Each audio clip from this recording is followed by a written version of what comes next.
Итак, рассмотрим очередную партию в турнире посвященный 25-летию шашечной школы города Куленбурга, это Нидерланды, шашки 100, ноябрь-декабрь 2011 года. Играли Жан-Марк Джафанг и Рон Хилстонс. Вот это мой сайт, напоминаю, заходите. 34-29, 17-22. Сыграли так. Идет сейчас покуда борьба за поле 28. Понятно, белые ее выигрывают. И черные сейчас размениваются и будут пытаться поставить кол в этой позиции в данном случае. 37-32, 11-16, 42-37, 13-19. Белые не идут этим ходом, понятно, не идут на кол, потому что фланг слабоват, поэтому они не решаются идти на кол, поэтому 37-32. На 16, 42, 13-19 есть какой-то вариант блокировки фланга. 21-26, ну понятно, 32 нельзя из-за 17-21 и так далее. 35-30, 9-13, 30-25, 3-9, 34, 21-27. Составляет, получается, ближе к тычковой позиции. Тычковая позиция получается. Можно было опять на 26 играть с теми же идеями. 29-24, 13-19, 47-42. Но уже решают, слабоват, конечно, фланг длинный. Решают поменять вот эту группировку. Достаточно сильную черных, что нам оправдано. 15-20, 37-32. Идут, разменивают вот эту группировку. 1-6. 33-28. Но мне кажется, наверное, все-таки поспокойнее было 48-42, 21-42. Сначала не выдвигать все-таки. Не выдвигать шашку на 28. Но это, видно, стилевые особенности все-таки. Поэтому был ход 33-28. 7-12. 39.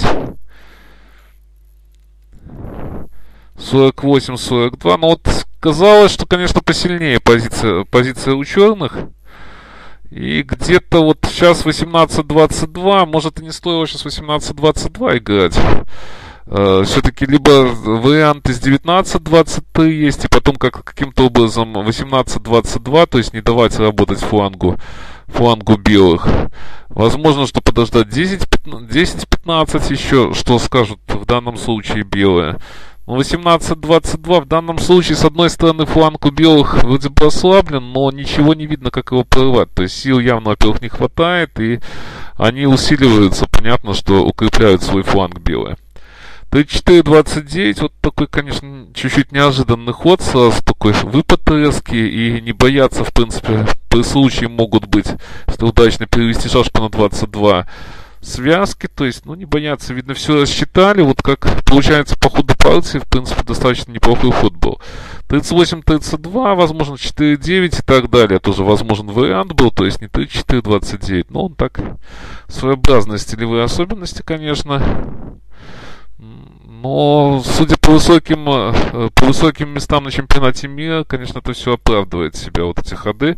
38-33, 32, извиняюсь, 8-12. Если в случае 19-23 пробовать как-то фланг связывать, то 49-44, понятно, вот это остается корона и ничего не выходит покуда. 43-38, 10-15, 40-34. Почему так я подробно кое-какие вещи останавливаюсь? Кажется, визуально, конечно, позиция у черных очень хорошая. А вот что получилось, к сожалению, очень неблагоприятный исход получился для них. 40-35, 14-20. Вот здесь вот мне казалось, что разменяться стоит разменяться, но это понятно, что не проходит вот эта идея. Понятно, если бы на 23 успели выскочить черные, то все удачно было бы. Но здесь находится ход 34-29. Понятно, если 14-20, то просто можно. На 23 ничего нету. А если понятно, что на 30 плохой ход вступает инициативу, да и на 20 тоже, в принципе, вот это не обязательно все. Можно пойти просто 37-32, там и тоже проблема у черных возникает.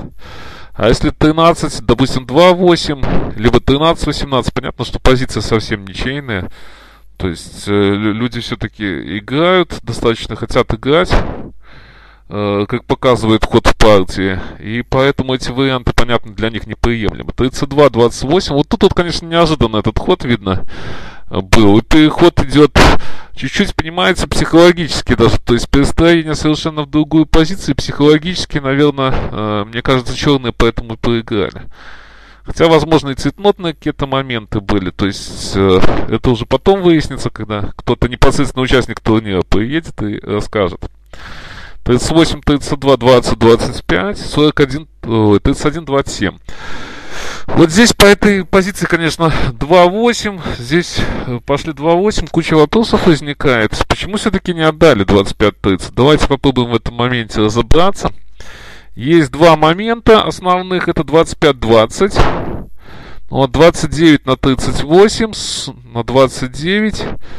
Тогда 9-14. Вот, мне кажется, достаточно здесь перспективная. 14-20. Держит шашка. Достаточно перспективная позиция за черных. Хотя, наверное, будет ничья. Но ничью на всякий случай белым надо как-то добиваться этой ничьей. То есть эту шашку, эти две шашки белые это не смогут зафиксировать.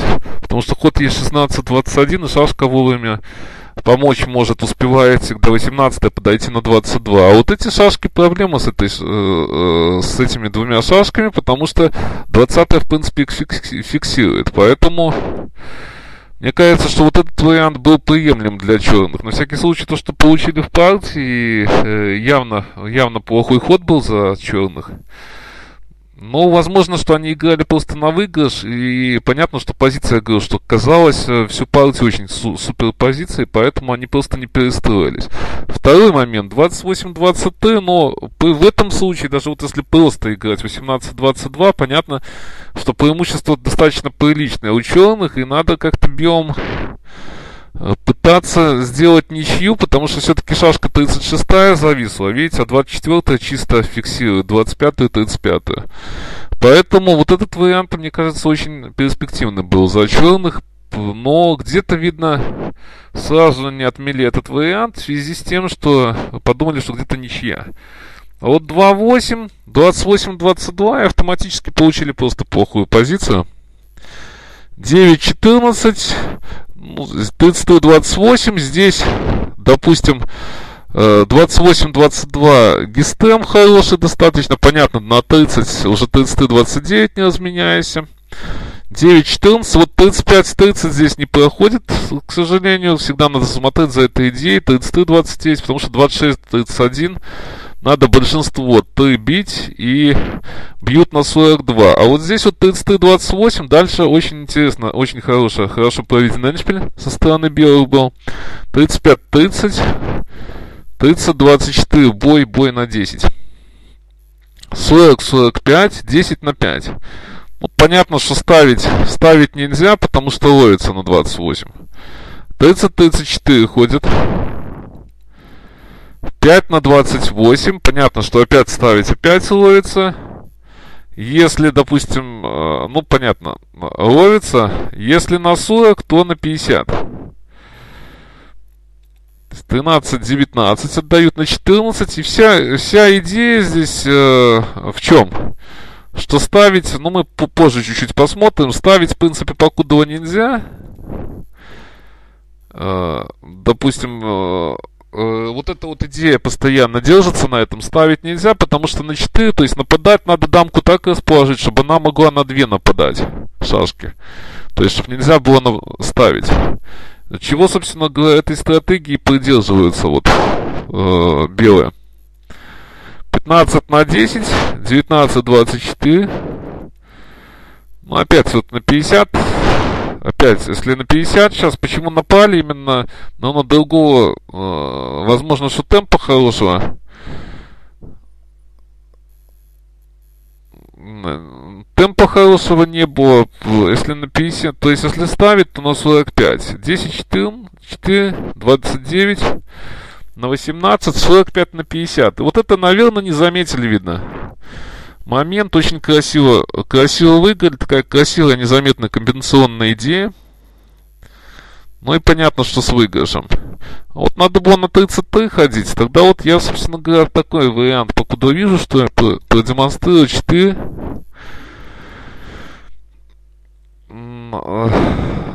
Если на 50, то 37-31. А вот надо было, мне кажется, 33-28. И теперь свободно ставить дамку. И вот это уже позиция, не знаю, как она, конечно, достаточно перспективна, наверное, для белых. Но черные поставят вторую дамку и выиграть. Как выиграть, мне не совсем, честно говоря, понятно. Перспективно, потому что лишняя шашка, но очень такой сложный эндшпиль будет, честно говоря. Но вот я еще раз напомню, надо было, конечно, надо было идти вот на этот вариант. 4-10. Вот этот играть вариант.